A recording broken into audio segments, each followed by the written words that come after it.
to give this talk as well. So hi, my name is Luc. Yeah, I'm a software engineer at Cabisa. We make custom-built web applications. Some of our projects use functional languages, so I'm really happy about that. And I'm also really thankful about yeah, letting them or giving me the time to spend on writing this talk so that I can give it to you guys now. So let's get started. So the talk is going to be about Soufflé Haskell. That's a library I wrote yeah, a few months ago. And it combines two different languages, Haskell and Soufflé. What Soufflé is, you will see in a second. So what is the talk like? How is it structured? So first I will start with a little backstory, how I arrived at the idea of this library. And then I will explain the library with examples and explain the features just by showing a lot of code, basically.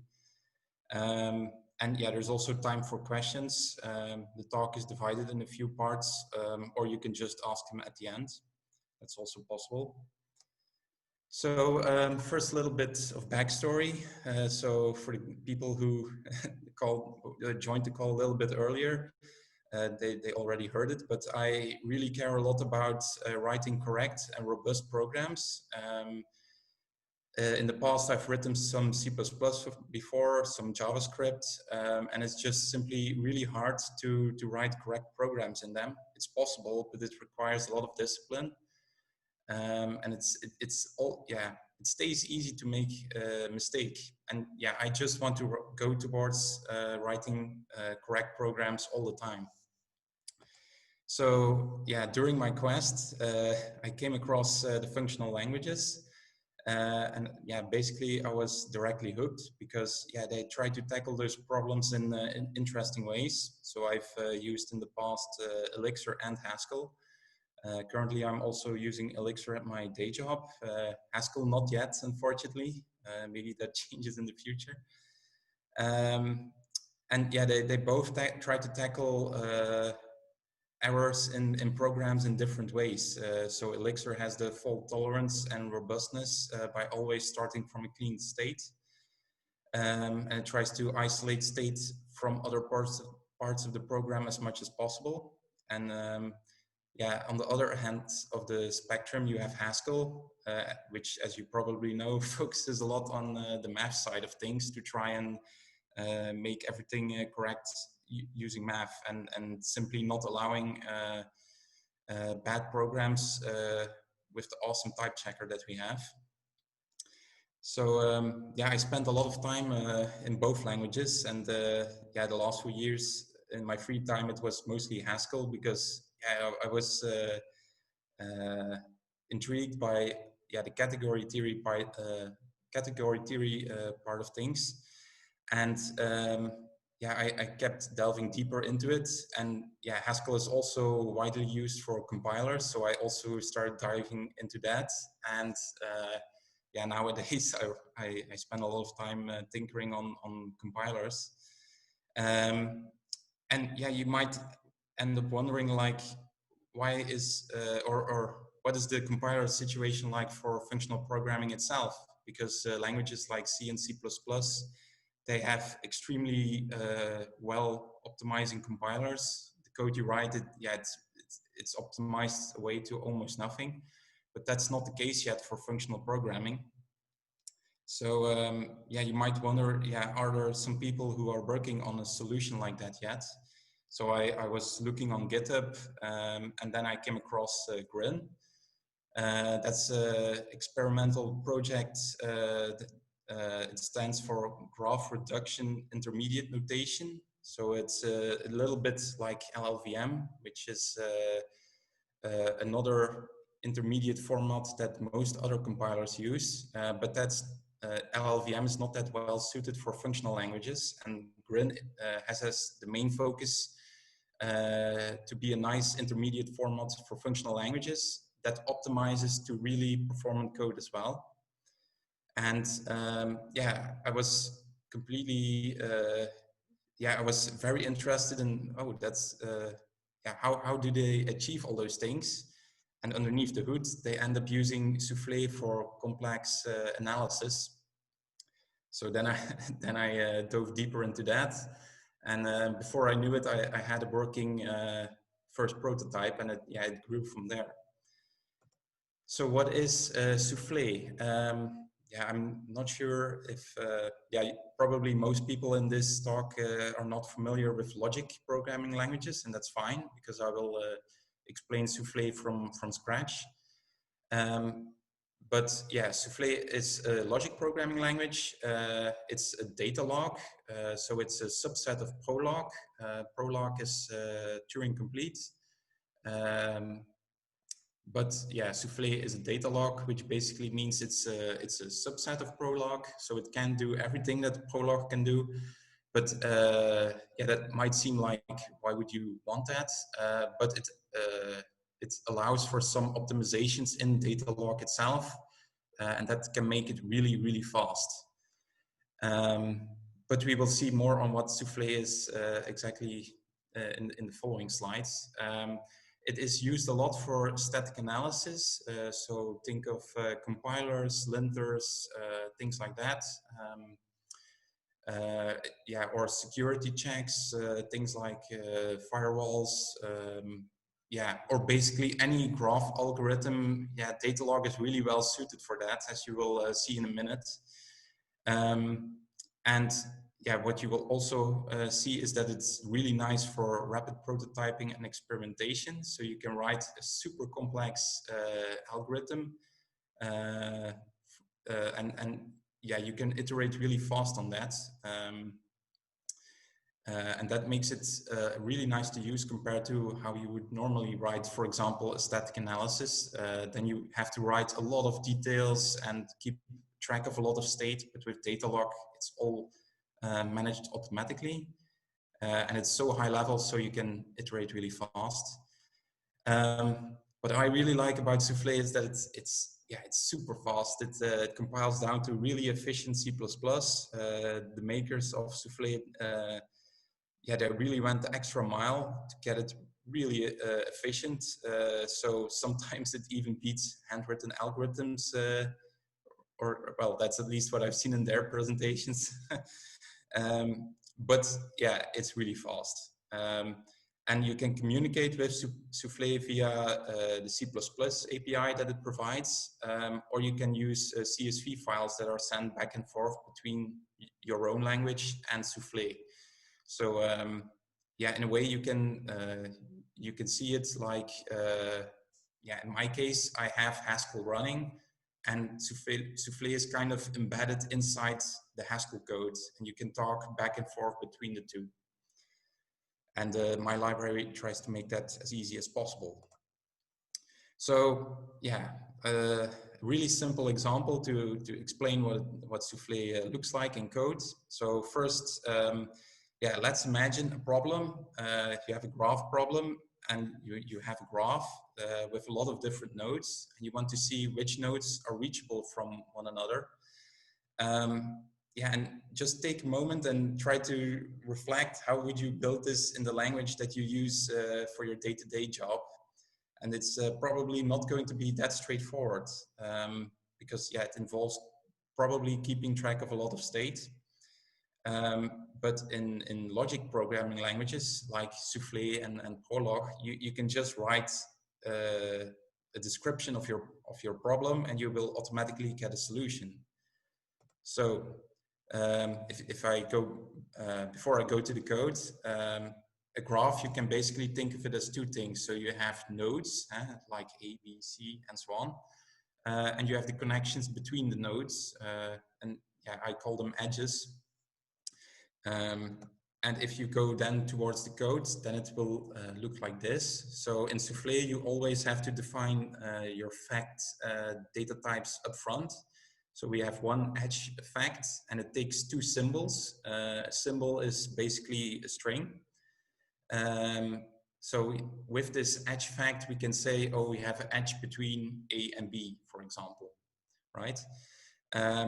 And then we will use those edges, and we can use that to compute which nodes are reachable from another, and that's another kind of fact, and that also takes two strings, so the two nodes again that are reachable from one another.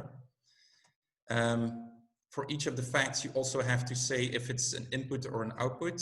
That makes it easy for Soufflé to optimize there as well. So in this case, we give Soufflé a list of edges, and then we will be able to retrieve a list of facts saying which node is reachable from another. So now we have defined the data types. Now we can add simple facts. And the fact in Soufflé is really easy to add. It's the name of the fact followed by a list of arguments. So in this case, it's two strings. And then it's ended by a colon or a period, sorry. And that's it. So here what I did is, if you go back to this example, basically I wrote down all the separate edges one by one. And now Soufflé will have enough information to compute the rest of the solution. But before we do that, we also have to tell it when are two nodes reachable from one another. And this is kind of like a predicate, and it's divided in two scenarios. So you have a base rule and an inductive rule. So 2 points are either reachable from one another if you have a direct link between them, so an edge. That's the base rule.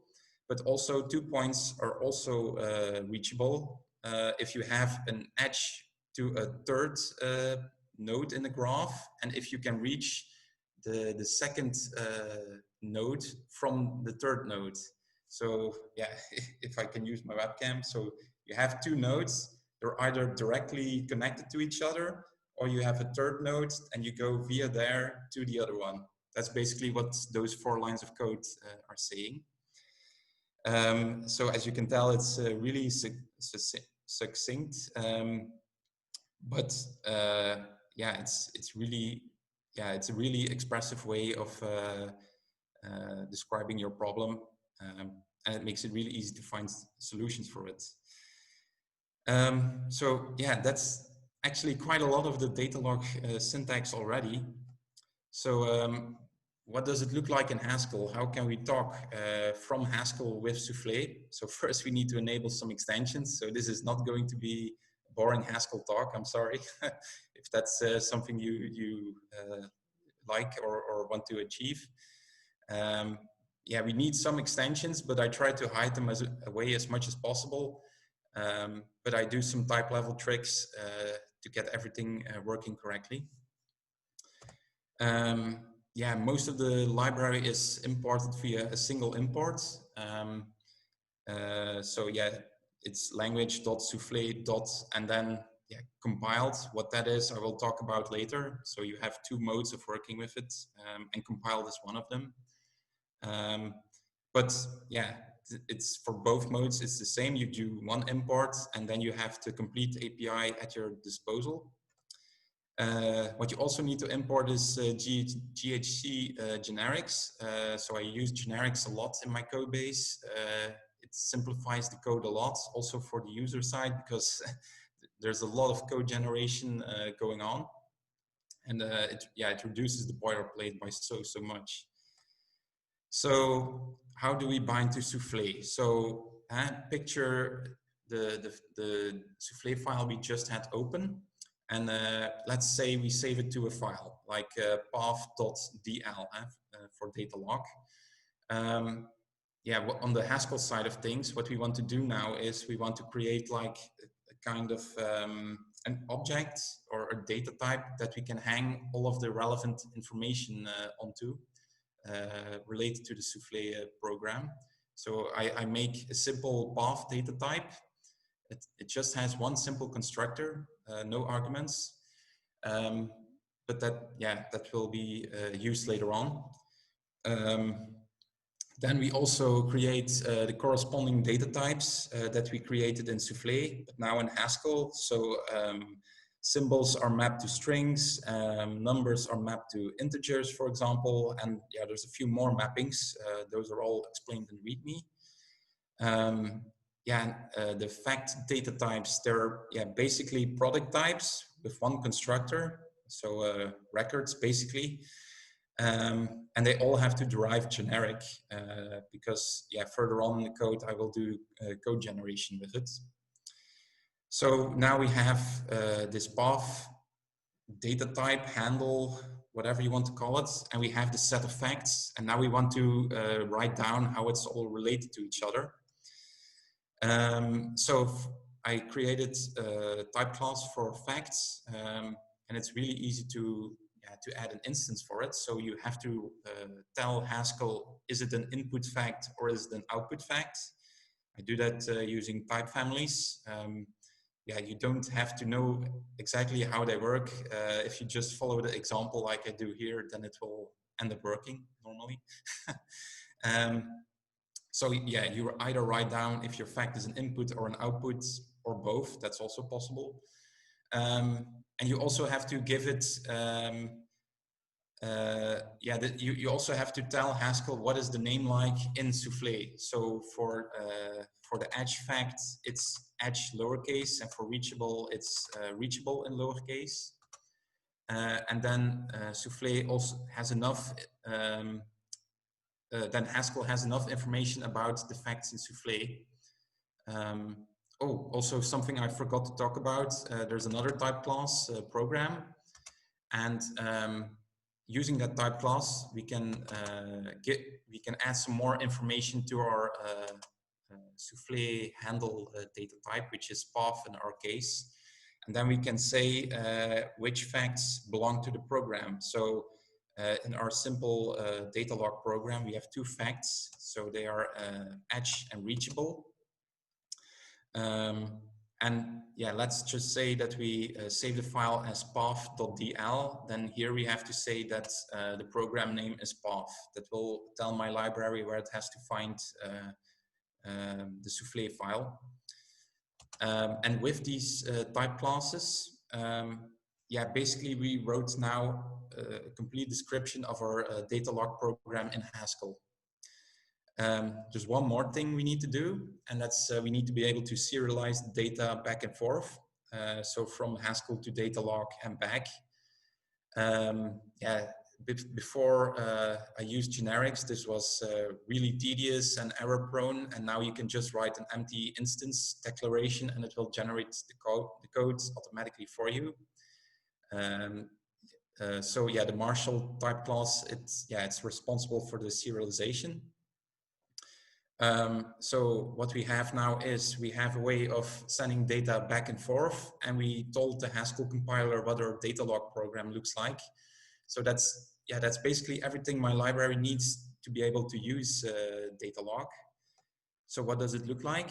So we have a run Soufflé function, and it takes that handle data type that we defined at the beginning, so path in our case, and then it will try to start up Soufflé. But this can go wrong. For example, if you are running, or if it can't find the Soufflé file, that's one of the situations where it can go wrong. Then you get a nothing back, and otherwise you get a new handle back that you can use for the rest of the API. But because we are using maybe, we have to check the error case here and you have to handle it. Here I did it really straightforward with a print message. But in your real application logic, it would be probably a lot more complex. But that's the error case. So in the case that everything goes right, we get a new program handle back. And how can we use it? So first of all, we want to be able to add facts from Haskell and push them over to the data log site. And we have two functions for that, add facts and add facts. So you can either add a single fact one at a time, or you can add a collection. It works with any foldable data structure. So you can go crazy with it. You can submit trees of facts or any other exotic data structure. It's all possible. Once you've added the facts to the system, Soufflé will not automatically start computing all the derived facts. But you have to explicitly tell that. So that's why we have a run function. And once you do that, it will take a look at, oh, I have all these facts now, and then it looks at all the relations that it has, and it will keep on looking for facts until it can find no more information. So basically until it reaches a fixed point. And once it's done, then you can collect the results. And here we have, again, two functions. So you can have get facts and find facts. And get facts basically returns a collection of facts. Here I added a type annotation. This is normally not necessary, but because we directly print out the results again, Haskell has no information on what the results collection is, so what type it is. So we have to add the type annotation. But if you just use your facts in another part of the program, you don't have to add any annotations. It will all work out. Yeah, so that's a way to get a list or a tree or whatever of all the facts. But you can also look for a specific fact, and you might wonder why is that necessary if you can already find all of them. But yeah, Soufflé is optimized for that. So if you look for a specific fact, it will try to create like a kind of proof tree, like can I prove that this fact is in my collection? And then it can do a much more guided search. And yeah, that can be much more performant. So if your situation allows it and you only need to find one fact, then you can use that function. And yeah, that's basically how you use it. That's the entire library. So let me talk a little bit about the features. So like I said, the library is really small. I think I used all the functions and type classes in the 2 slides ago. So yeah, you have the functions for adding facts, yeah, computing the derived facts and retrieving them. And you have the 3 type classes, so you can tell Haskell what your Soufflé program looks like. And all the rest is magically handled by generics. So before this, I never used generics, but I'm really surprised at how powerful they can be in removing all the code. Well, not removing, but automatically generating it for you. Yeah. Another thing is the library works in 2 kinds of modes. So like I said before, Soufflé works either directly via the C++ API. That's what I call compiled mode. And it's the more performant mode. And yeah, the other mode is the interpreted mode. And the difference with that is that in an interpreted mode, you have to write to a CSV file or read from one. And as you can imagine, it's much more slowly than writing directly in RAM via C++. But a benefit of this, of using the CSV files, is that you can quickly iterate on your code. You don't have to compile the C++ each time. So you can develop really quickly. And once you are done in interpreted mode, you tested your algorithm really well, then you can swap over to the final compiled mode, and then you get the performance benefits as well. And all you need to do for this is you need to change one import. So previously in my example, it was language.soufflé.compiled, but then it changes into language.soufflé.interpreted. So it's also really easy to switch between the two. Yeah, another thing I'm really happy about is, and that I was really impressed by how well Haskell supports this, is that the more information you store on the type level, the better you can make your type errors. Yeah, I said it before, it's not a boring Haskell talk. There's a lot of tricky extensions that are used. And sometimes they can give quite complicated error messages, but I managed to hide away most of it with custom type errors. And yeah, there's a really nice package on Haskell, package that's called Type Errors Pretty. It's from one of the people from Kawainik, Dimitri, I forgot his last name, but if he ever watches this talk, thank you for that library. It's really nice to create custom type errors with. And because I store so much information on the type level, I can create really complex constraints on when you can use a function.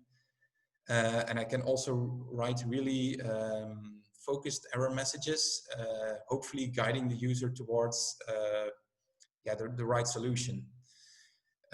So yeah, that you can, and what I want to achieve is that we use a lot of fancy features to get a lot of type safety and code generation and stuff like that. But at the same time, you want the developer experience to be as great as possible.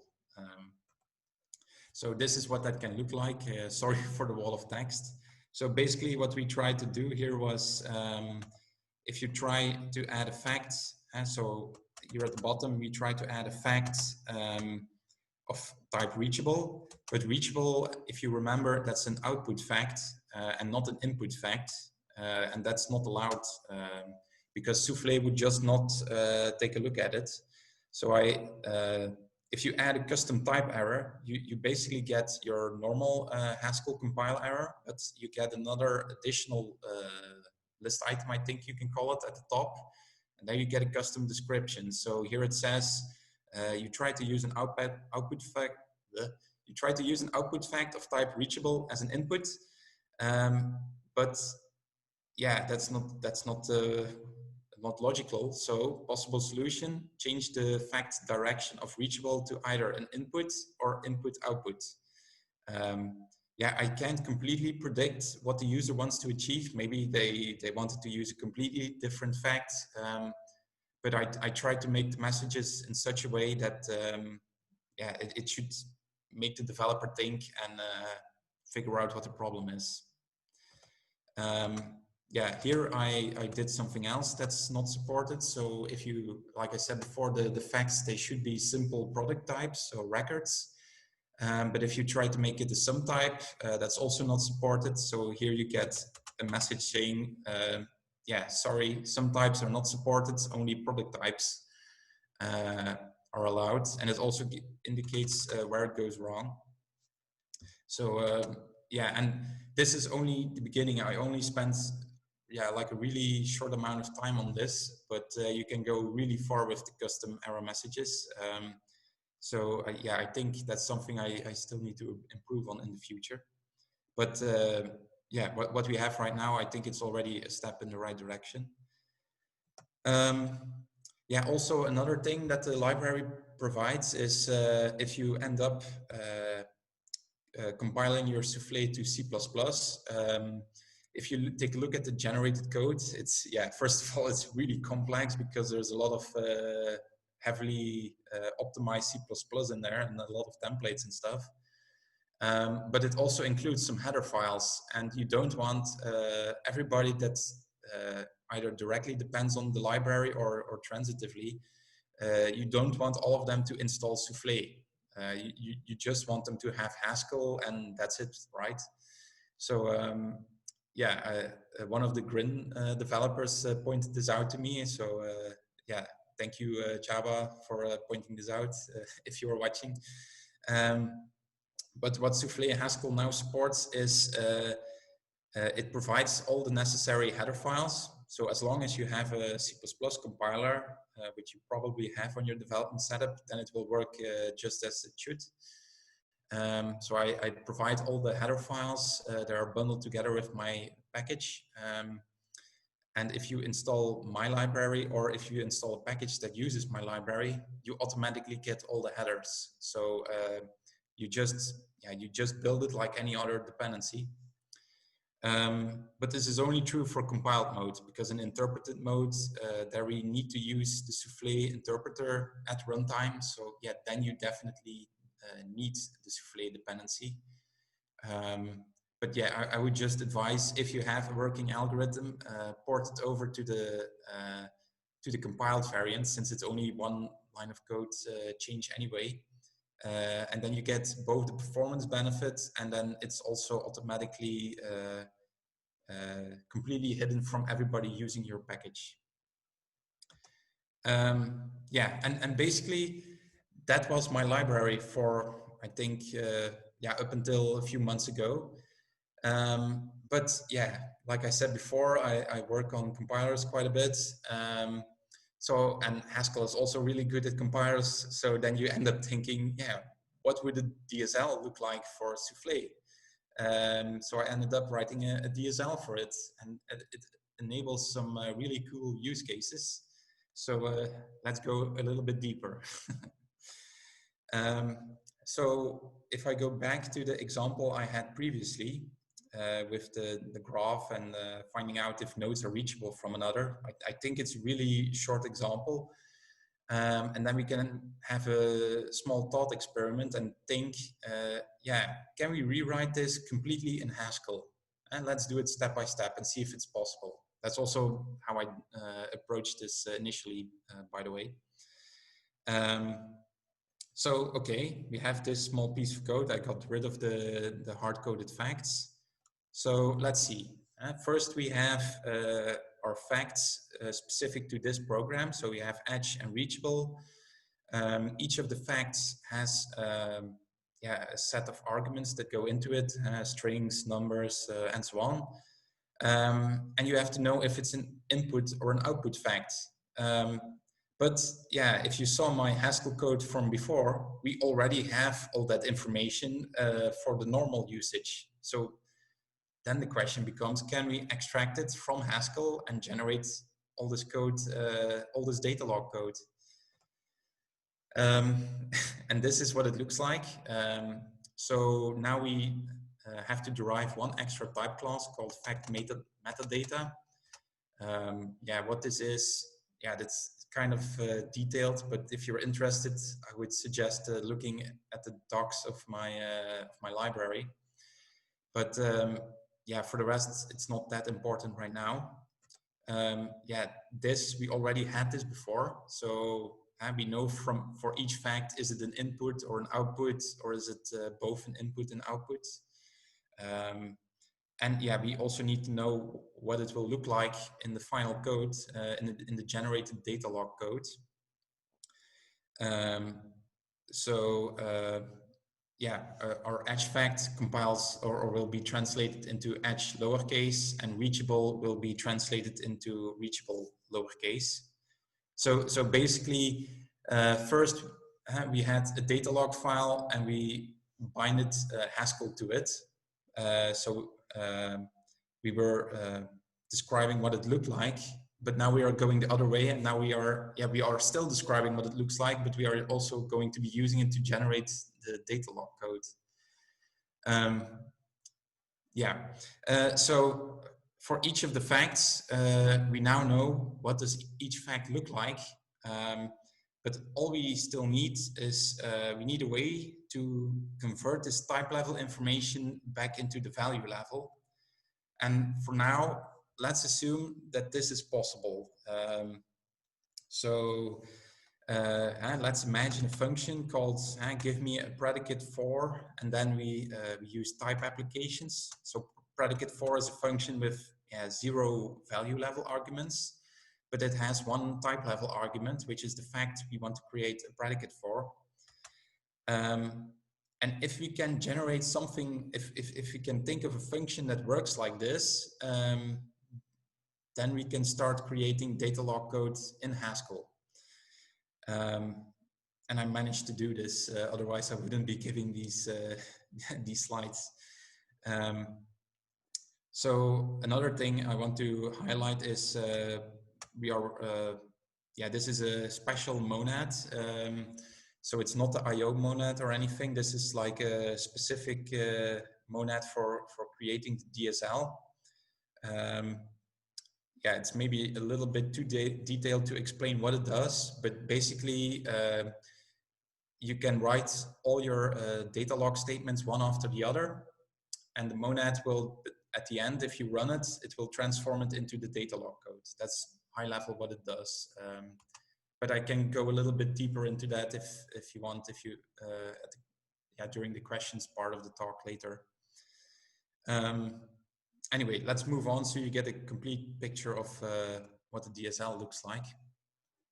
So what we managed to do so far is all the type level information is transformed into, we can transform it into the data log metadata.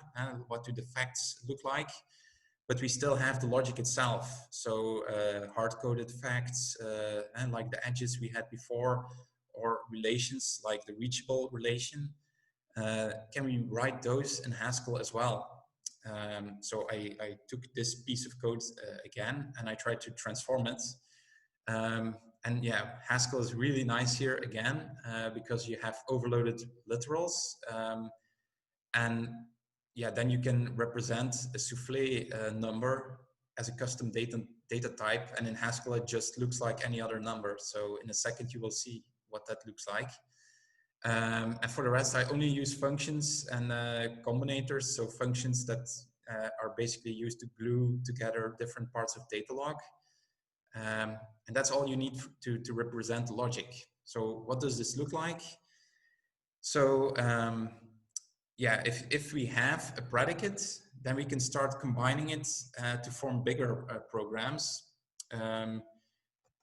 Also, oh yeah, I didn't mention this before, but Datalog, yeah, if you just say that you have a variable in your predicate, then it generates one. But in Haskell, you have to do it explicitly. So we create, in this case, 3 variables, X, Y, and Z.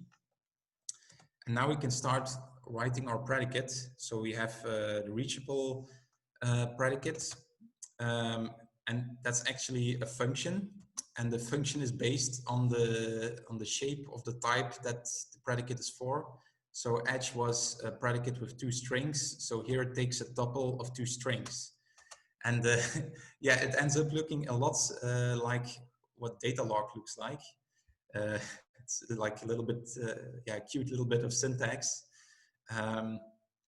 But now we can write Haskell code that looks like Datalog and eventually will run like Datalog as well. Yeah, I used a different operator here for the turnstile, or the, yeah, don't know what you call it otherwise. But it's possible to use the Datalog operator here as well, because yeah, it's just operators and you can make custom ones in Haskell. So again, here you have a lot of freedom to create your own DSL. So that was also really nice to discover. So yeah, the code is basically the same as before, except for if you have a complicated set of rules underneath your predicate. And the way I handled this is, again, with monad. So each of these clauses, I think you can call them, or predicates, they are concatenated one after the other. And if you run this part of the monad again, you will get the corresponding Datalog code. So it's a lot of monads transforming Haskell snippets into Datalog. Yeah, this might be a little bit in depth, but the end result is that you can write Haskell code that looks really similar to Datalog code, and it works the same.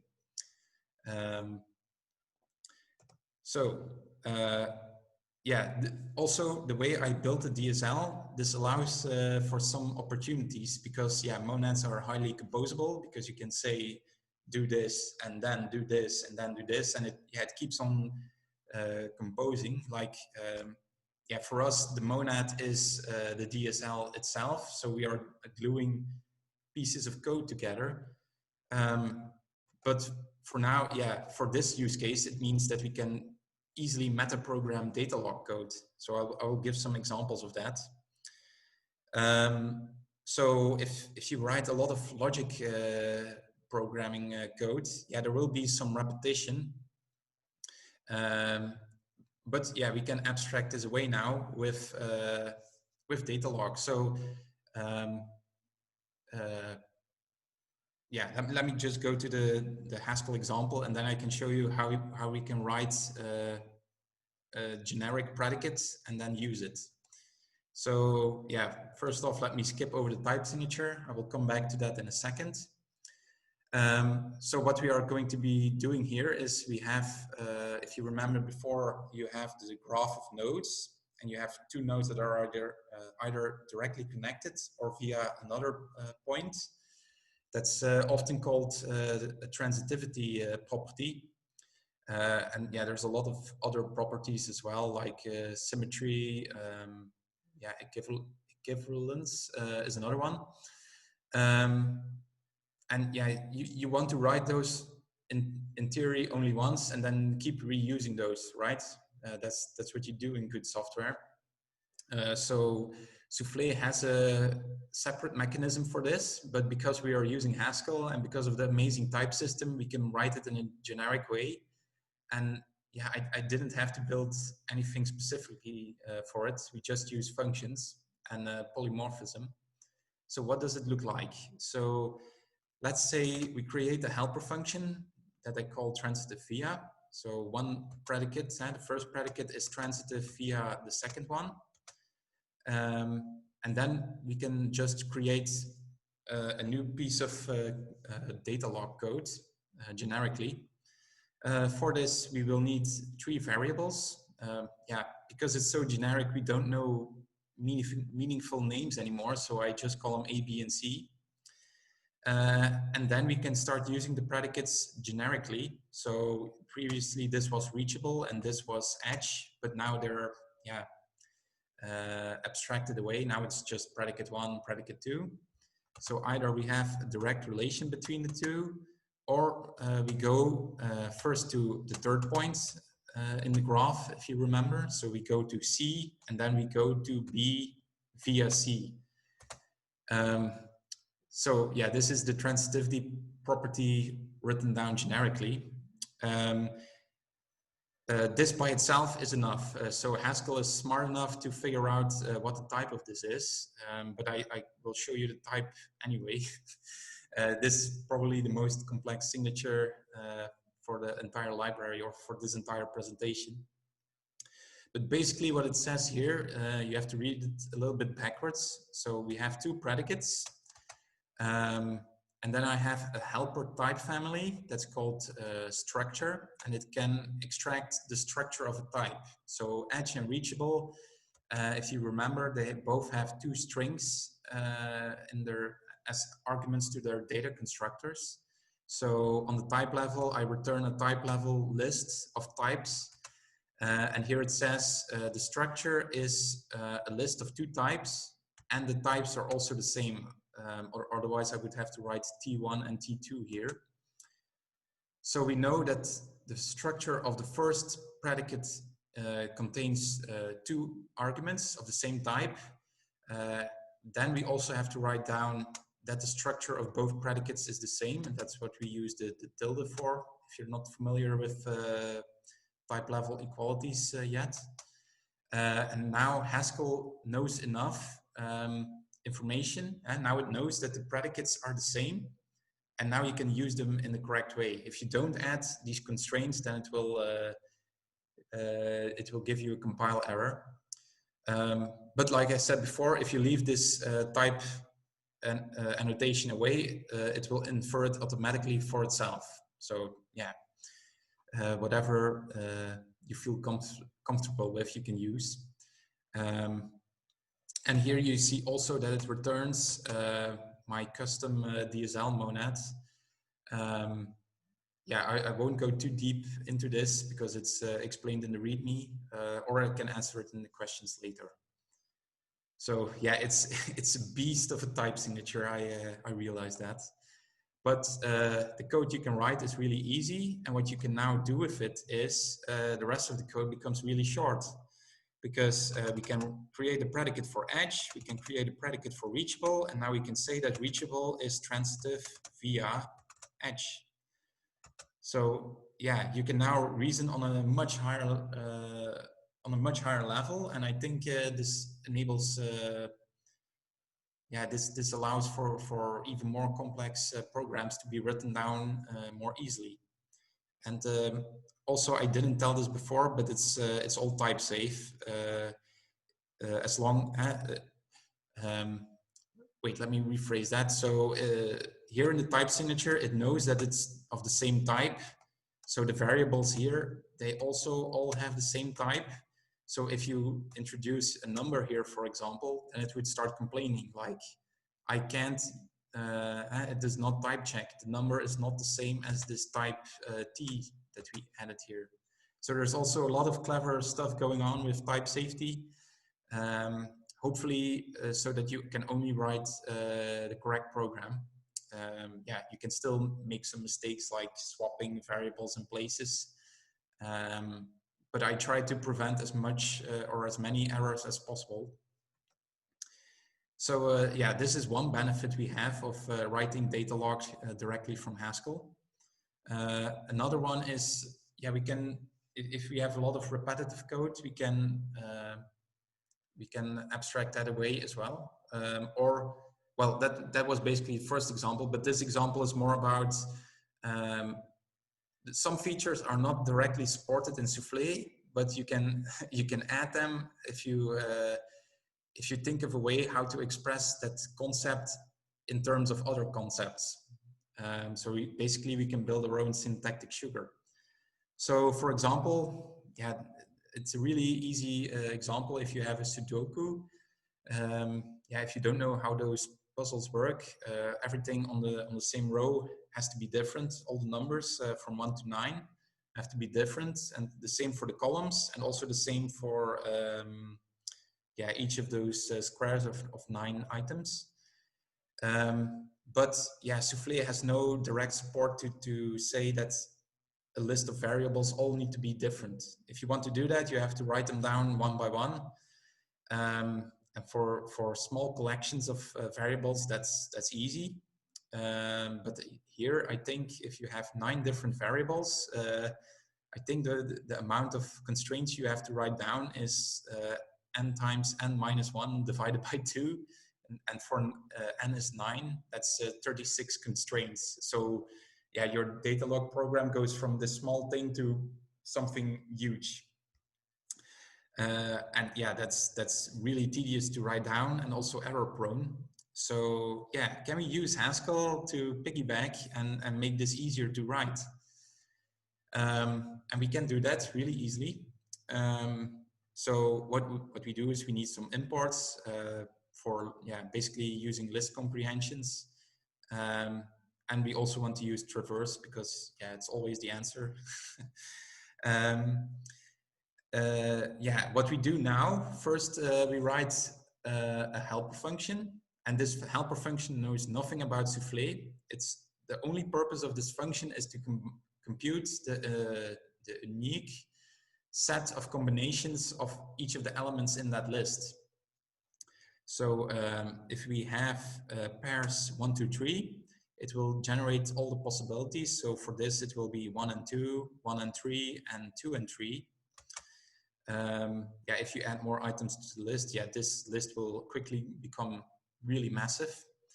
But yeah, in Haskell, it's really easy to write this down with a list comprehension. If you use the tails helper function,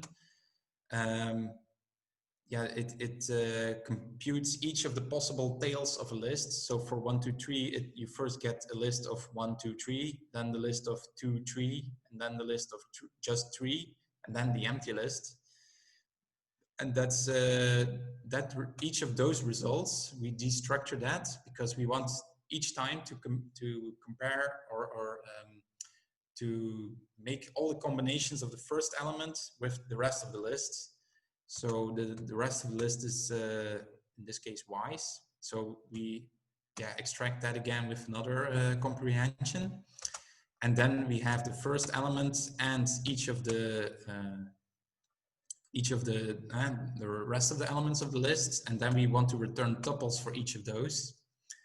Yeah, this part takes a little bit of tinkering in GHCI, but once you have this helper function, now you can easily create a list of combinations.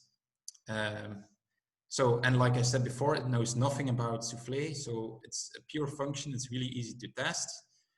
But now let's write the function to create the list of constraints automatically. Yeah, here the type signature. So all the simple data types in the DSL, they are called terms. They have a specific context, they have a specific type. That's not that important right now. It's important that they all have the same type, but because of the way that Haskell works, because of the way the signature is written, this is automatically the case. So we have a list of variables basically. And what we want to do now is we want to generate a rule body. That's this is one of those DSL monads.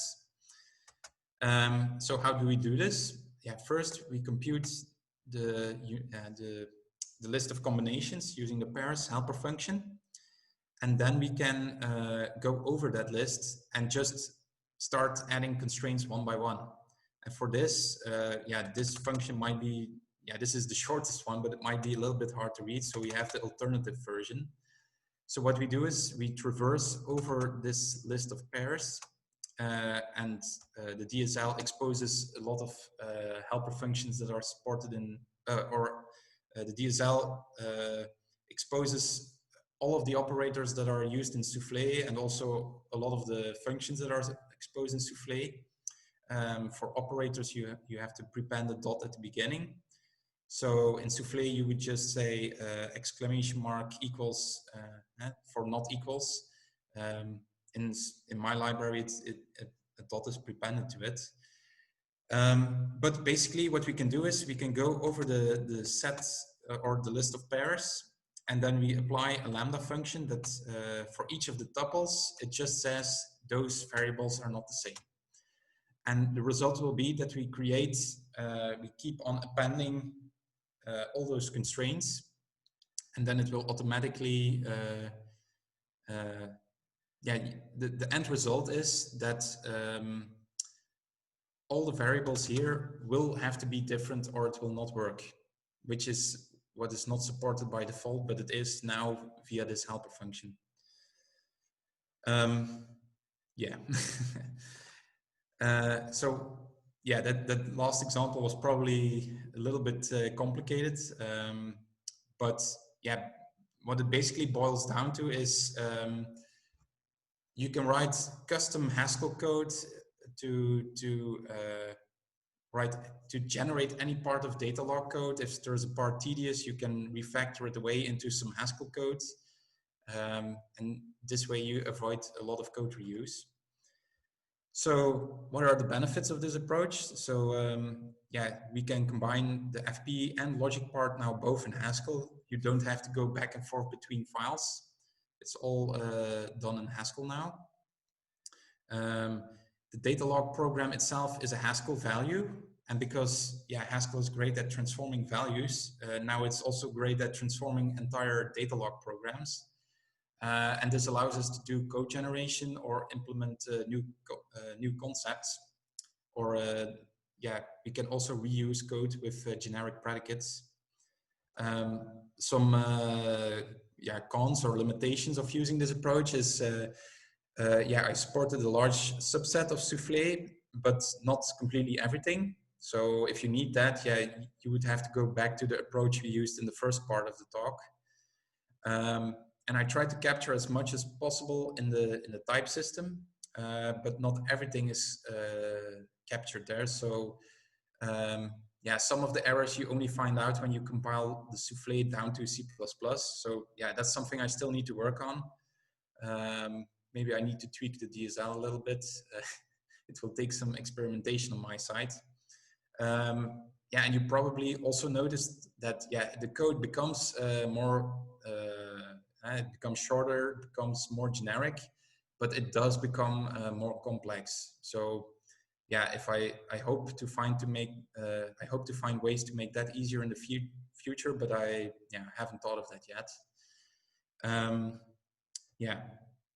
So yeah, we're almost done now. What are some projects using Soufflé Haskell? So first of all, I use it myself. So I dog food it. I use it to compute a minimal set of C++ includes. Yeah, maybe I skip over this script for now. Yeah, because I think I'm a little bit behind on time, but I can show it if there's still some time left. But basically, C++ includes, they also form a graph. So you start from one include and then it quickly branches down into a lot of different files. And I had to compute the minimal set of files needed. And yeah, Soufflé was just a really elegant solution there. The hardest part was getting all the includes fully expanded. So yeah. but there are other projects using Souffle Haskell as well. So the project I talked about in the beginning, Grin, the the uh, the FP compiler backend, basically. Yeah, it's still experimental, and it's still a work in progress. So they are doing a big rewrite now. But once that rewrite is done, then they can. Yeah, they also started some work already on a pull request that uses my library, and it will enable a lot of new use cases, and it will make also the code a lot faster. That's not because of my library, but because we use Souffle under the hood. And before it was a naive Haskell program, and now, yeah, it's basically very efficient C++. So you get a factor 40 performance improvement, which is really nice. Yeah, then there's also there's a new Haskell compiler called GHC WPC. So it's a whole program compiler for Haskell. Basically, it loads all the files of your entire Haskell code base at once, and then compiles it down to one executable file, I think I should call it, to avoid most of the details. But yeah, a lot of those algorithms, they're also really heavy, and again, you need a lot of performance there. So it uses Souffle under the hood to do some of those complex algorithms, and yeah, that's already merged in. So if you want some inspiration on what it can look like, you can look there, or in the Grin example. Yeah. And yeah, maybe your future project, I hope I explain it in a way that's a little bit understandable.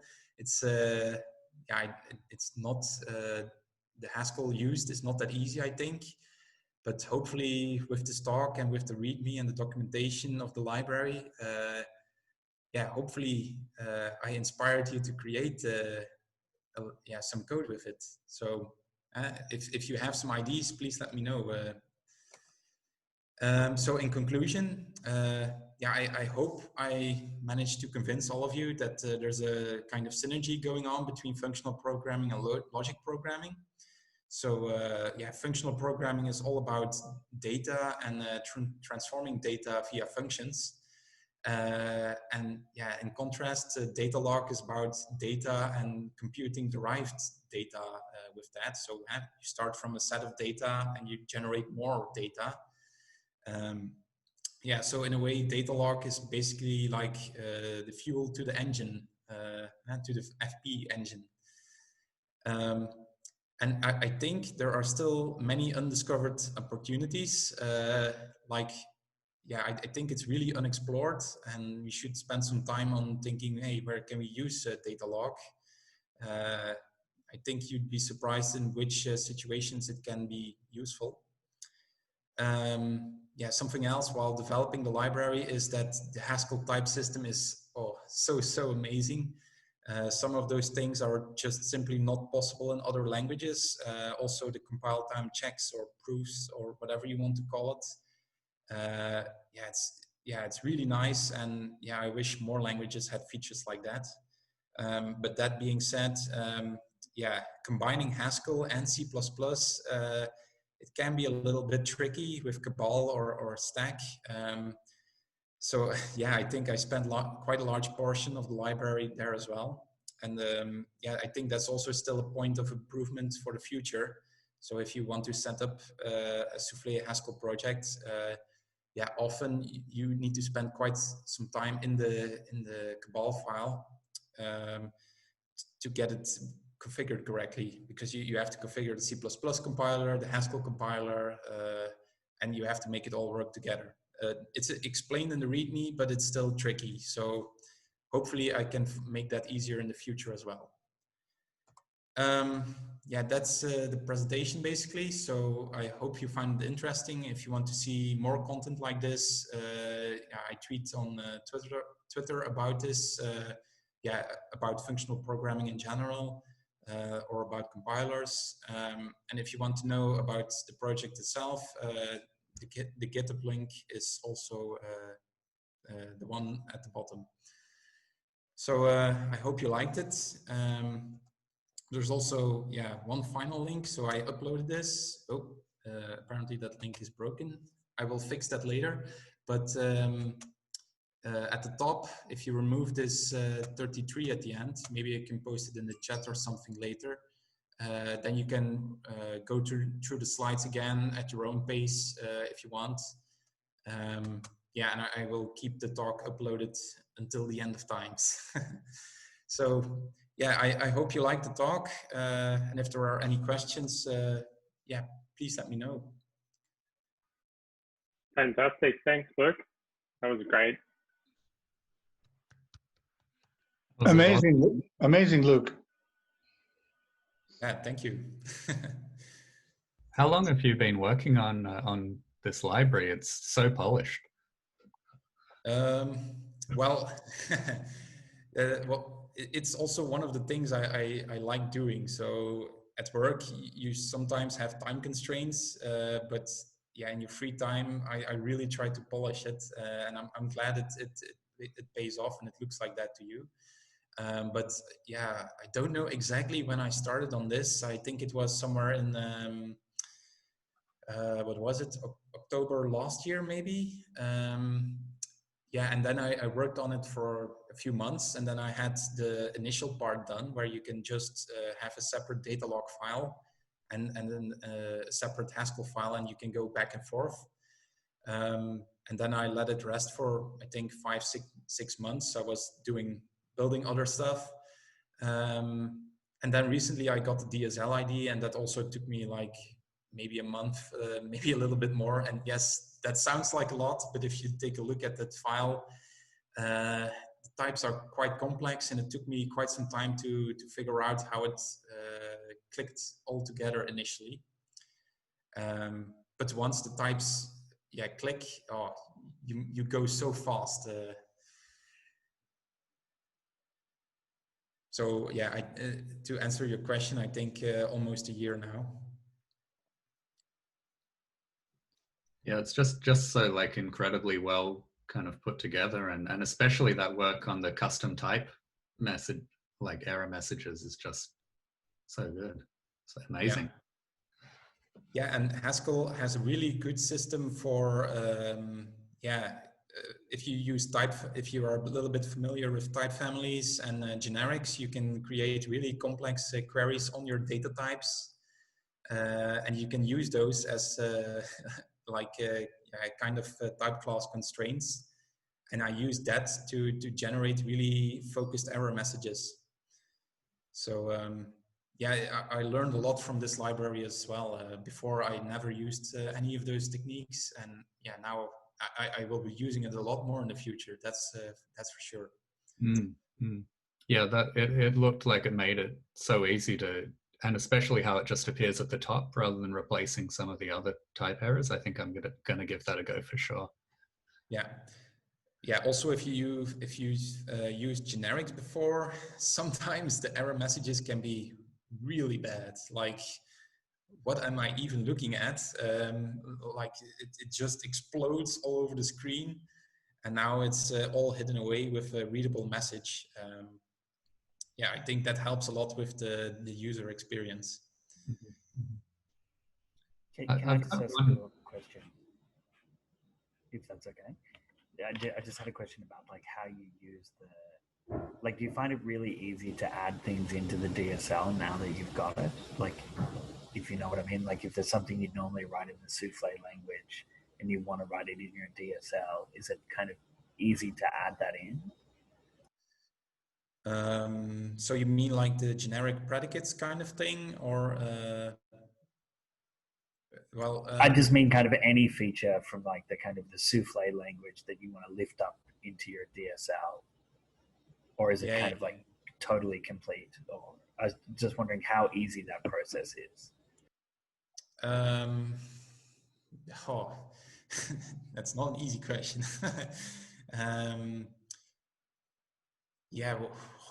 What I did was I basically built it the way I explained it. So I started from the snippet of code that I had, and then I started thinking, how can I write this in Haskell?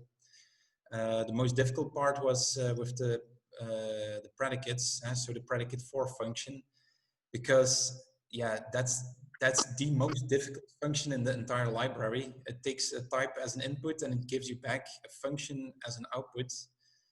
And that took me really long to figure out. And it also has some consequences on the rest of the DSL. So some things are really easy to add. If Soufflé adds new functions, like for example concatenating strings, stuff like that, that's really easy to add now. But yeah, other things are, I've not fully supported them yet. So what Soufflé also can do, I didn't show that here, but you can compute kind of aggregates, so the maximum of a set of predicates or other statistic stuff. I can probably think of something in the DSL, but it probably won't be as easy as the two examples I just showed you, because the ones I just showed you, you use functions there and then you rely on the DSL. But for new features, you might have to add a little bit of extra code to the DSL itself to support it.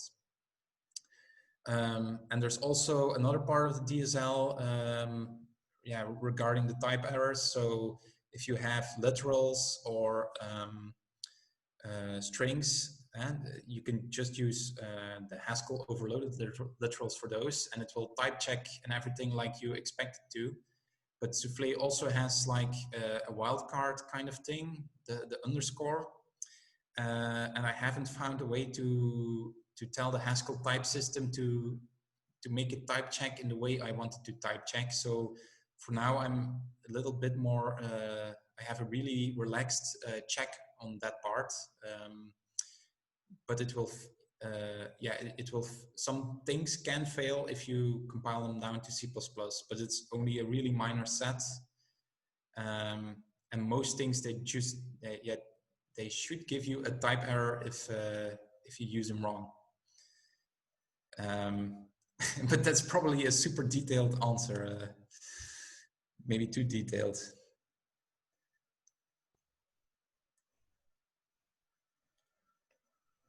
Go Sorry. ahead. Go ahead. Oh, sure. Yeah. I've got just so many questions, so don't let me kind of like blabber on too much. Just interrupt if anyone else has any other questions. But yeah, like the one that I've got is like, did you kind of have a look at many kind of other Datalog variants or things like that? And I guess like as part of that question, did you kind of consider having your library become kind of back-end agnostic, or is it heavily tied to Soufflé? For now, I think it's heavily tied to Soufflé. And I also, I think I think it's a good idea that more data logs are supported, because some data logs are better at stuff, at specific use cases than other ones are. But yeah, I think maybe then the way forward is to make a library specific for that, so that you can optimize the usage, the developer experience for that. If the API is slightly different, you might end up with a really strange API, and yeah, I don't want that. I want it to stay polished, and I would much rather have a second library then, and that library would then also be focused on that specific data log variant then. Mm-hmm. That makes sense. Yeah. It keeps it much cleaner this way.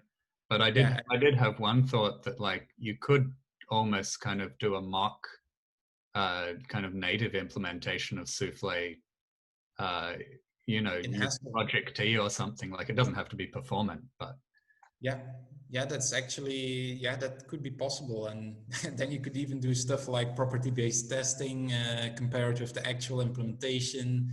And there's a lot of possibilities here. And you also asked if I took a look at other Datalog implementations. Not that much. I know there's some other stuff like SAML or CodeQL. Don't exactly know My friend asked me about one called differential data log, which apparently kind of lets you do incremental input output.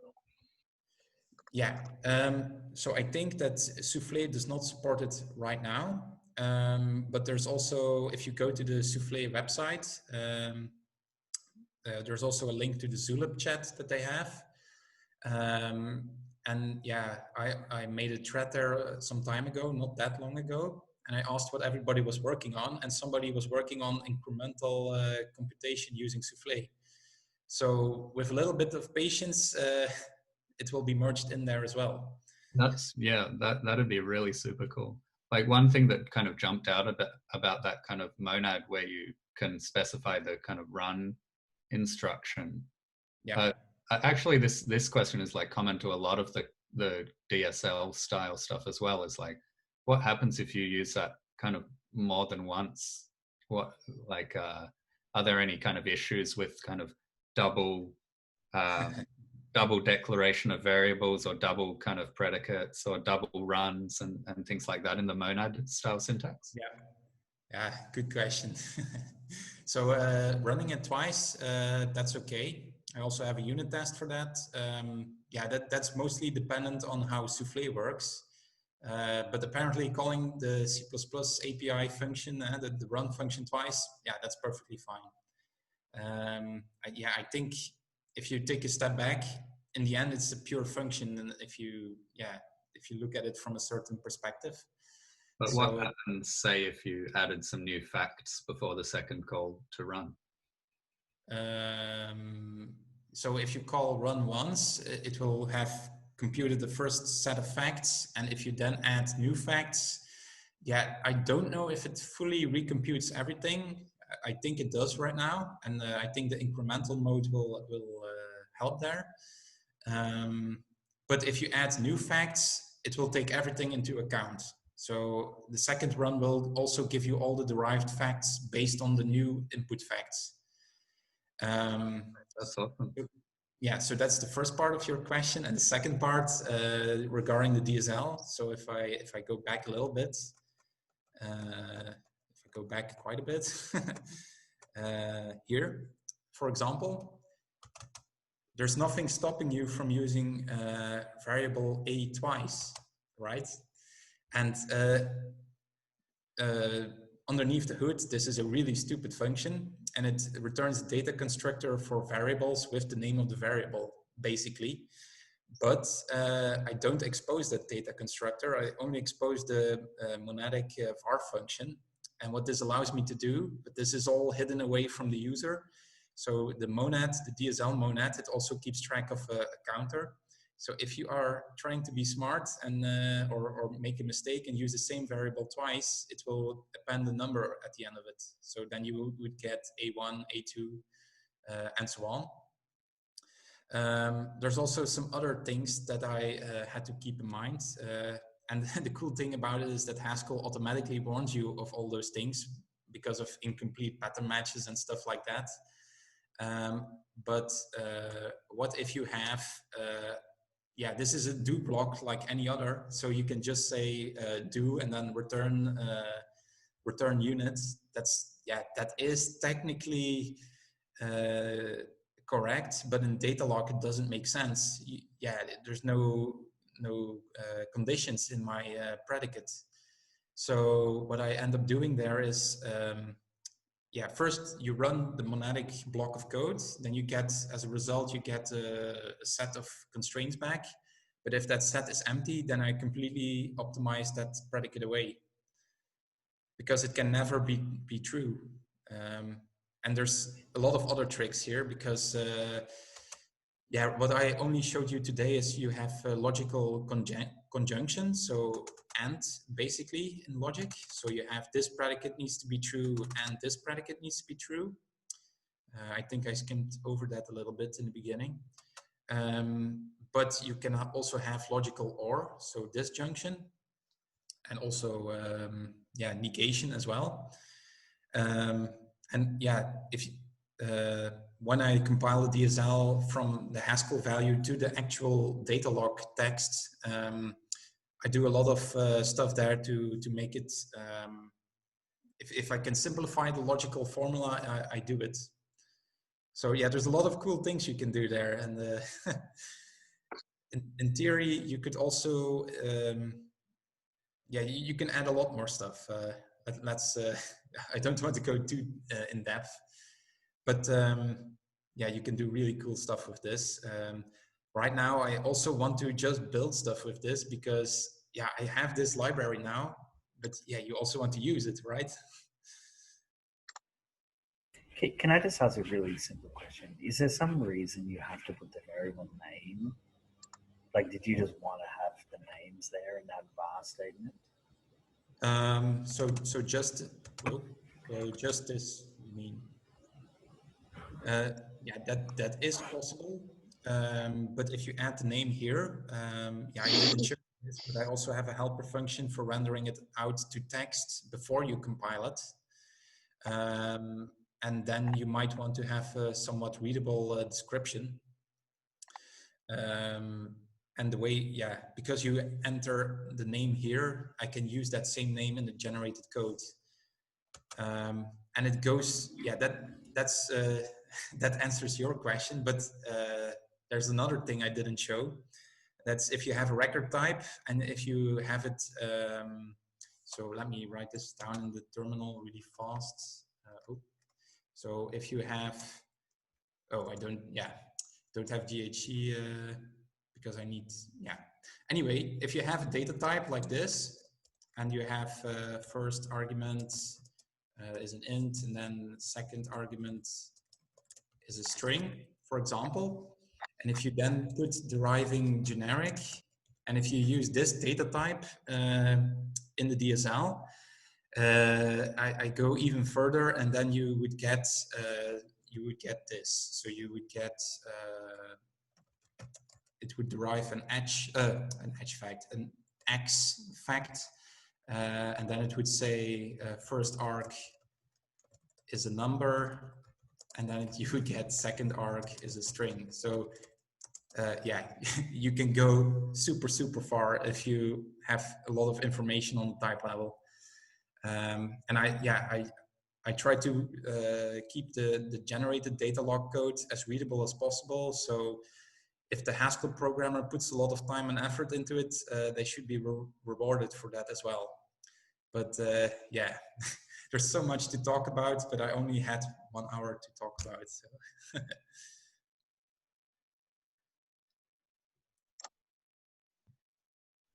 Any other questions?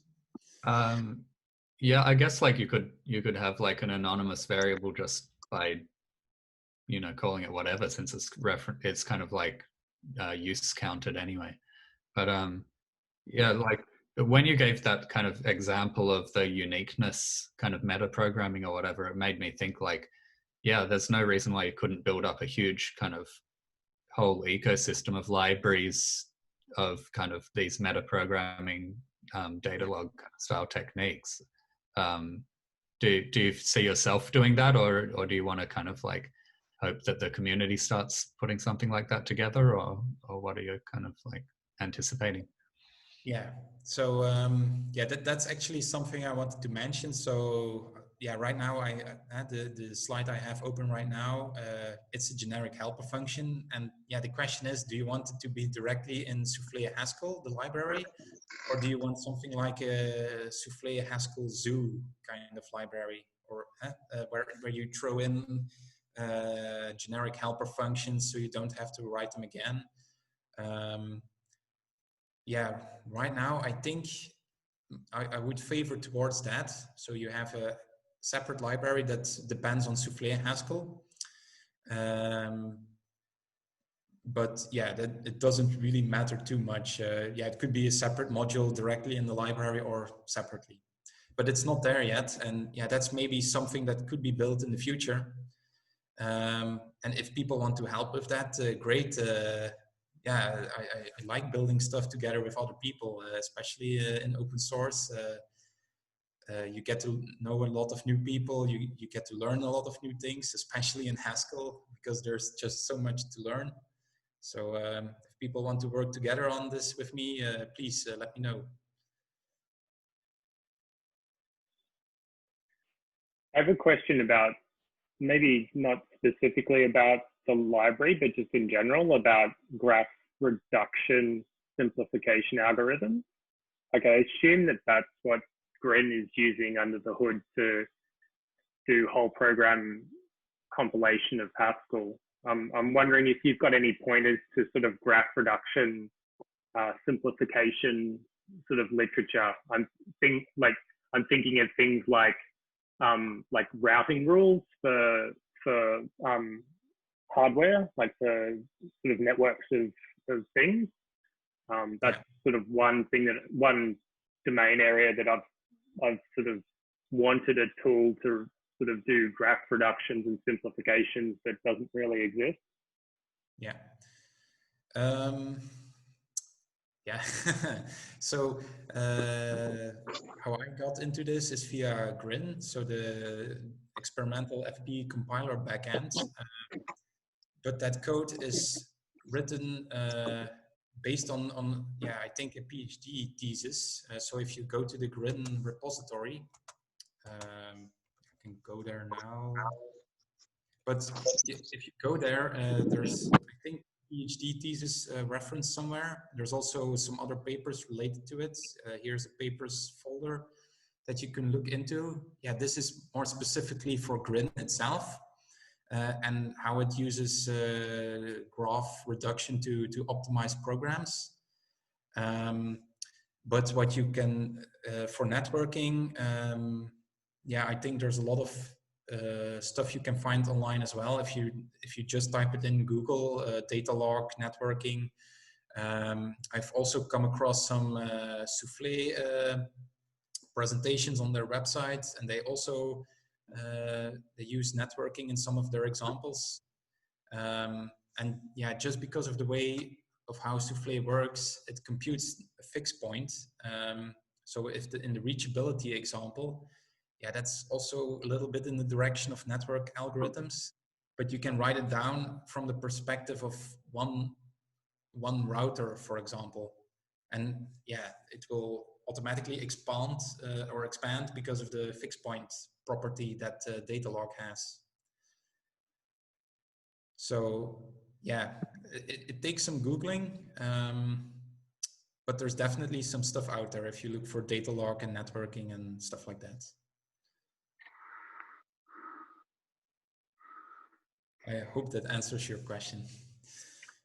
Yeah, I was just looking for some pointers because like a couple of times I've had an issue with like physical hardware. If you're like running a Cisco box, and if you've got too many routing rules in the box, you don't have enough memory in the box to hold all the routing rules in memory, and then everything slows down. And if you work in a largish organization where you just add routing rules, you don't take them away, or no one simplifies them because no one knows what they do after so many years, you end up with a large amount of routing rules, a lot of them which probably are redundant. But having a way of like proving that this large set of routing rules matches this smaller set of routing rules is quite an interesting problem. And yeah, when I looked at it 4 years, 5 years ago, there wasn't a lot of things that sort of attacked that particular problem. I suppose maybe they're just expecting you to spend more money on hardware or something. But yeah, yeah. Well, that's maybe a slightly different thing than what I was explaining. So. Yeah, maybe what I would suggest there is writing a compiler, just dumping all the rules in there, and the compiler should be able to optimize it down to the minimal set of rules. And yeah, a compiler can be complicated, but if you have a really specific use case, it can also be quite straightforward, because yeah, it's again just a program that takes in data and transforms it, which is basically any functional program. So yeah, that's another approach you could take. So you enter all the rules in there and then let your compiler or program run over it and let it spit back out the minimal program. It really does sound like the sort of thing that should have been solved somewhere, though. Yeah, maybe. I'm not It's aware of that. it is a common problem.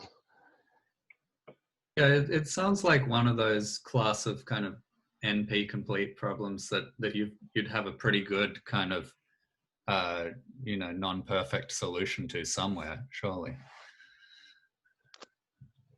Well, you only have to optimize it enough that, well, for my problem was that it fits into memory.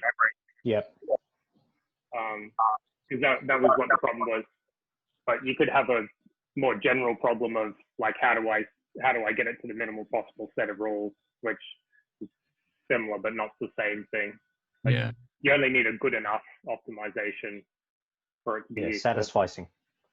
Yeah, it seems like maybe if you looked into some of those tools for, SAT solver style tools, some of that ecosystem might link to some literature there, or like Z3 or something like that kind of thing. Yeah, I think that's also a good suggestion. Yeah. If you describe your routing rules as a formula and then let set3 minimize it, that's maybe even easier. Yeah. Luke, just some clarificatory questions, I guess. Nothing particularly earth-shattering. The thing that you mentioned before about letting I can't remember exactly what it was. That is in the context of what Tim just mentioned before. We take it sort of a few examples and then let sort of the results generate from there. So, and this is just wanted to check that you've got predicates. You had mentioned one of them you had typed as actually in input output. So you can, Souffle's implementation does let you run multiple mode predicates, and you can access that from Souffle Haskell, so that you can generate answers, for example, if necessary. Is that right?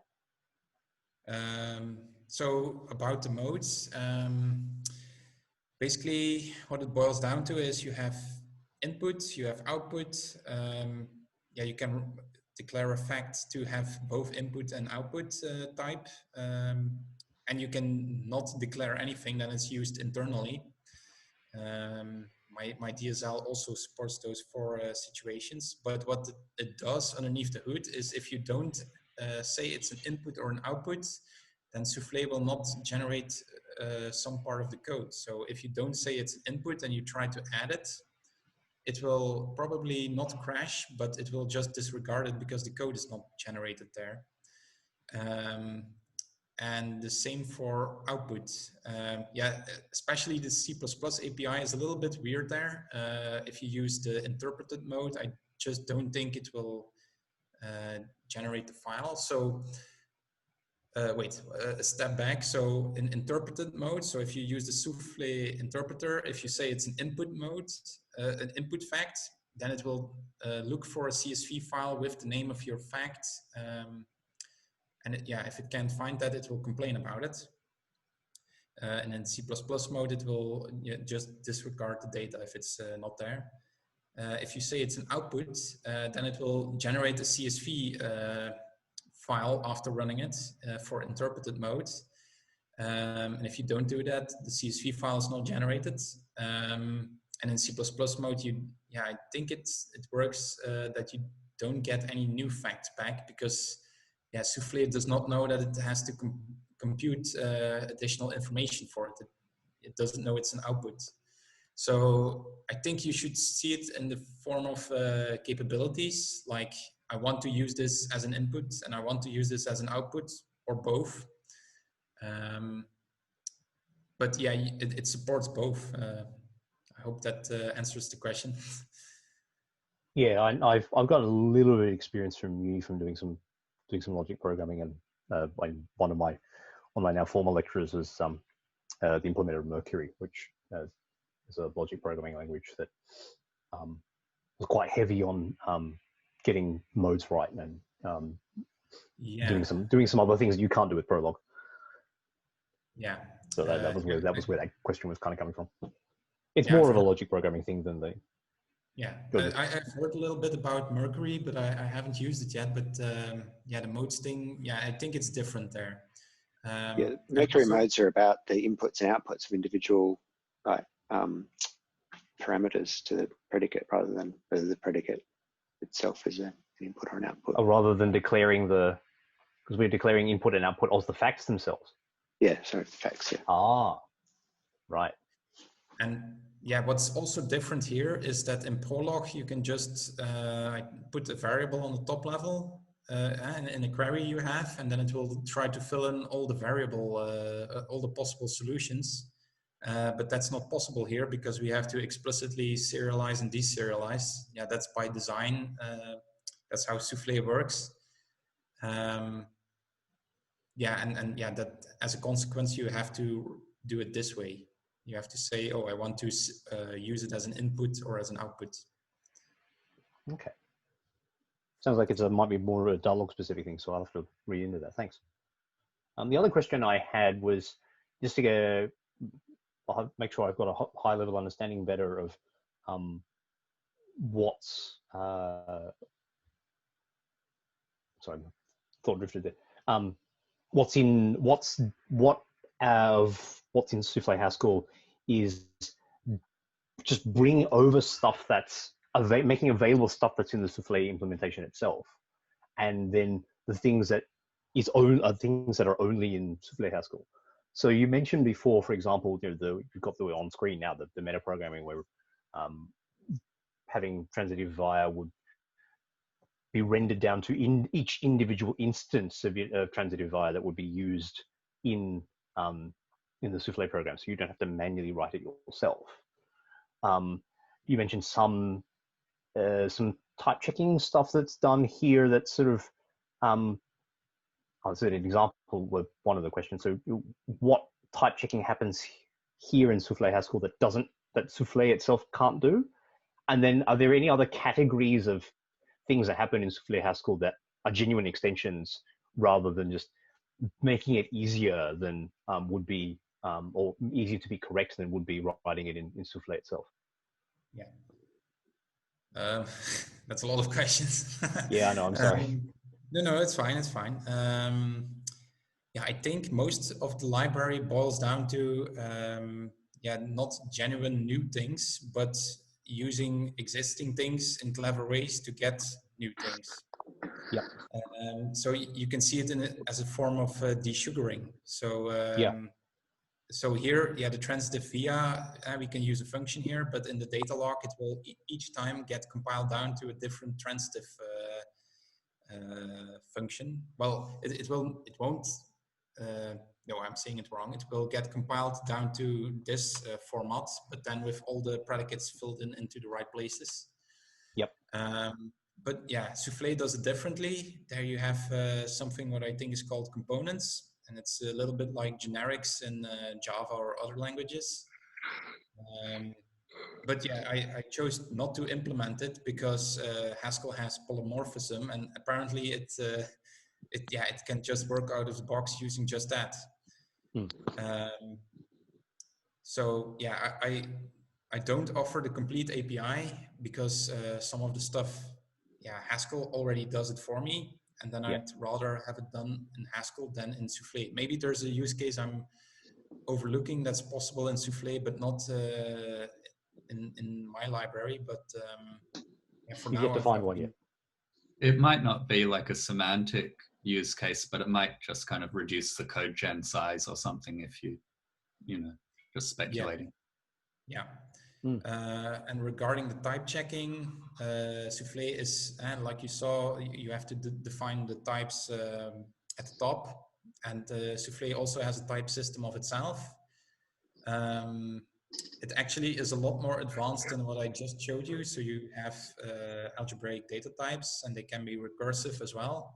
That's not supported right now because maybe it is in the future. I don't know what it looks like on the C++ level and on the CSV that it spits out. So what I did is, for now, I kept it simple, and I said if you only support simple product types, then it keeps it simple, and it also makes it easy to integrate with all the rest. So yeah, that's something you need to pay attention to. So you can add loose separate facts, but if you want to go more advanced and with recursive nested ADTs, I don't think that's supported yet.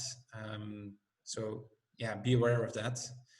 And yeah, for the rest, type checking, it tries to be, it tries to provide the same level as souffle. So if you use the variable a, here it doesn't yet know which type it is, but I carry a phantom type on the type level. But as soon as you use it here in this predicate, because in the type signature it says that this is of type T, or it could be an integer or number type, then the variable will assume it will, on the type level, the phantom type will then become number. And each time you use the variable a in another place, it will have to be a number then. And that's a clever way of using phantom types to make sure that everything keeps type checking. So if you use it in one place as an integer and in another as a string, then it gives you an error saying that it can't convert an integer to a string. Very cool. There's a lot of... Sorry, yes? I was just going to ask a separate question. So if you're still answering. Yeah, I'm done then, yeah.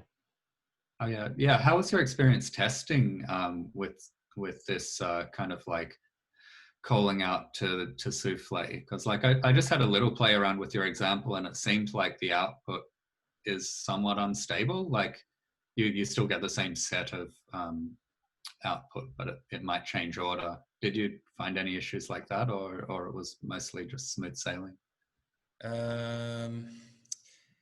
Yeah, what I think that might have happened to you is that the order is different in C++ than in the CSV output. Yeah, I think that's an implementation detail that we see at the end. But as long, yeah, for me, it's mostly important that the facts that come out are always the same facts, so that the computation is correct. The order itself is not that important for me. But I think my unit tests always do the same assertions, and that's always the same order, so that should stay the same. Or maybe we found a bug. But I would not rely on the order, but I would rely on just the data and the results coming back, that's complete. Right, right. Yeah, it's basically kind of like a set of facts rather than any particular order. That makes sense. Yeah. One kind of related question I had has got me thinking from the Sudoku example. Is there any kind of opportunity to kind of lazily generate enormous kind of outputs? Like say you imported a blank Sudoku, like you don't want to wait for it to generate all possible Sudokus, right?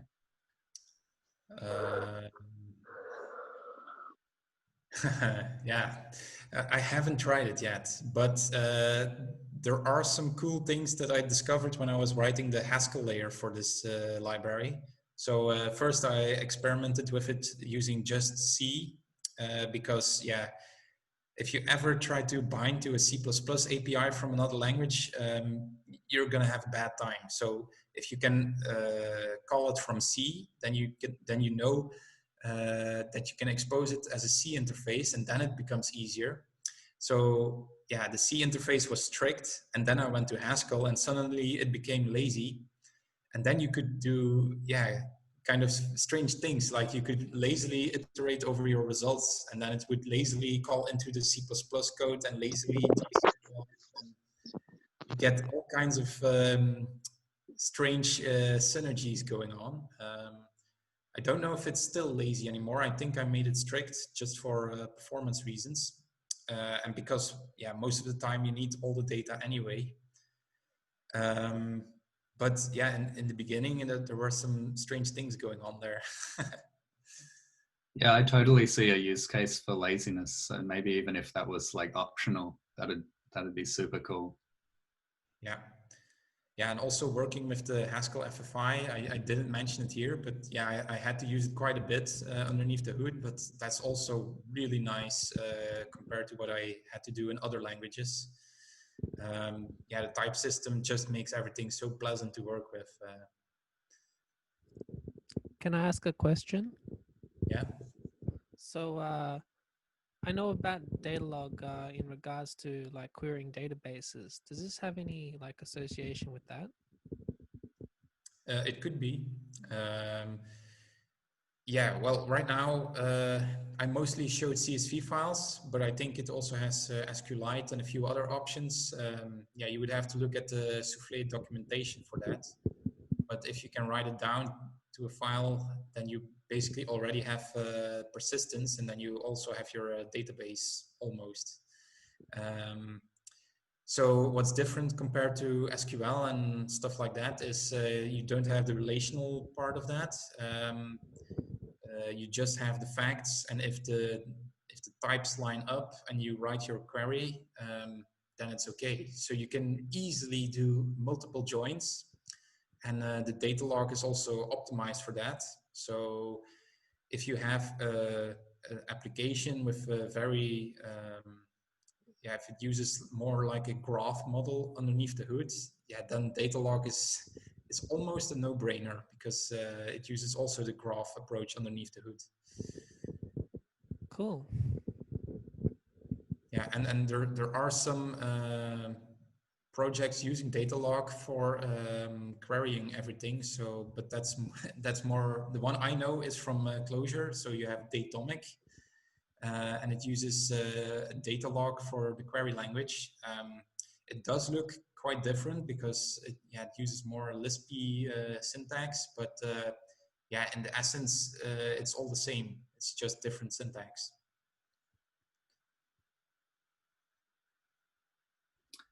I guess I've got one last question. Do you see like there's a kind of way to use this like dynamically almost? I haven't really thought this through, but like it seems like your library is pretty geared towards like statically kind of declaring what your program's going to be. Like, would it be possible to kind of use it to build dynamically one of these kind of queries? Yeah, I think that's gonna be more difficult because of both Soufflé and Haskell. Soufflé needs to know the data types up front. In Haskell, you could maybe do it with tuples, but yeah, I think custom data types is also much nicer there. Yeah, something I have been thinking about is what would it look like if you have a Soufflé Idris with dependent types. I think it opens up a whole new level of possibilities. Yeah, it's maybe an idea to implement that as well, but I haven't had the time for that yet.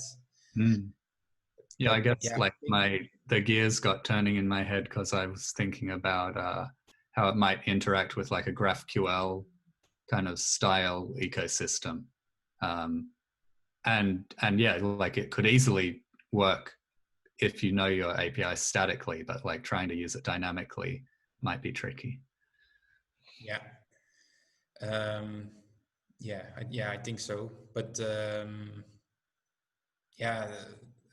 what in the end, what would change is there are some GraphQL libraries for Haskell, and I think they also stitch together the data types in a clever way.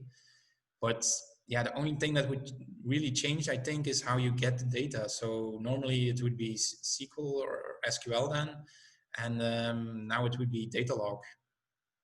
And yeah, the user of the API does not have to know that. Yeah. Yeah, like I said before, I think there are still a lot of opportunities here to experiment with it. So please go ahead and try it and let me know how it goes.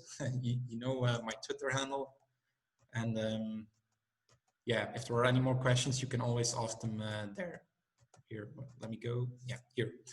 So if you have any more questions later, just let me know. I'm also on the functional programming Slack, I think under the same name, maybe with a dash in between. Yeah, let me know.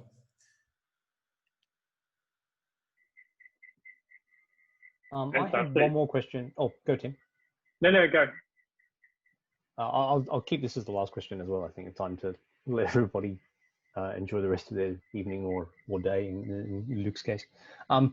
You mentioned about the implementation stuff in Haskell. So you mentioned that how generics were really helpful and that things sort of flowed quite nicely once you enjoyed the power of the type system, and the things flowed quite nicely once you got the type sorted out. I just want to ask, were there any other implementation level details that you found were quite eye-opening or annoying or gnarly or really worth noting for some other reason? If not, that's perfectly fine. Just anything that really struck you. Yeah. So like I said before, I learned quite a lot of new things. So the generics are new to me.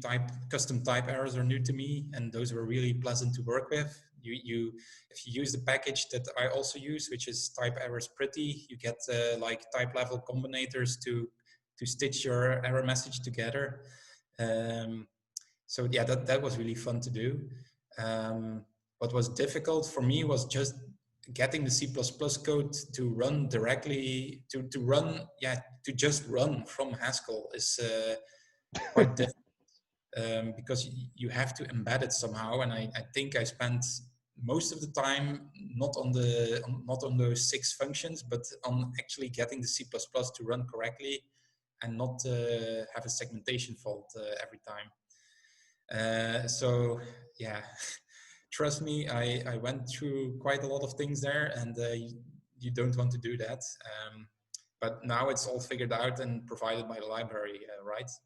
And another thing, but I think I'm going to write a blog post on that in the future, is, I don't know if there's a blog post on this already. Maybe there is, but in the API, if you load Soufflé, you pass in a handle, but you get back another handle, and that handle on the type level, it follows the handle pattern from Jasper van der Jeugd. And it's really powerful just by itself, but you can add phantom types to your handles, and then it gets supercharged.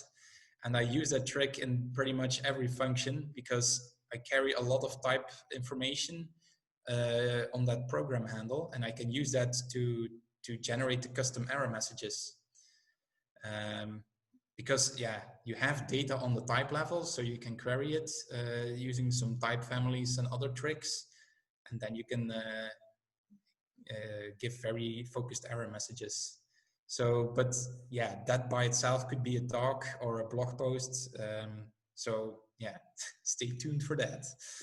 Yeah, both of those sound really interesting. That and the whatever you managed to figure out to get the C++ binding to work, because that doesn't sound like something people would do too much simply because they'll just go, I will try to avoid it.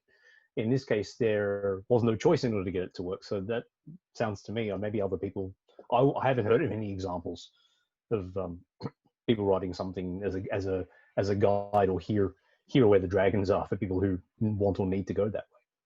Yeah. This is all really cool. Really, really excellent work, Luke. Thank you. Yeah, and thank you for having me. So yeah, actually you guys are the first group I'm giving this to, so I'm glad it went really well and lots of questions. So I'm really happy with that. And yeah, if you want, just stay in contact with me. That's fine. On my Twitter, I try to get a network going of people interested in the same things. So functional programming, compilers, logic. Yeah, if you're into that, just let me know, and I think we can have some fun conversations. Yeah, fantastic. Thanks, Luke.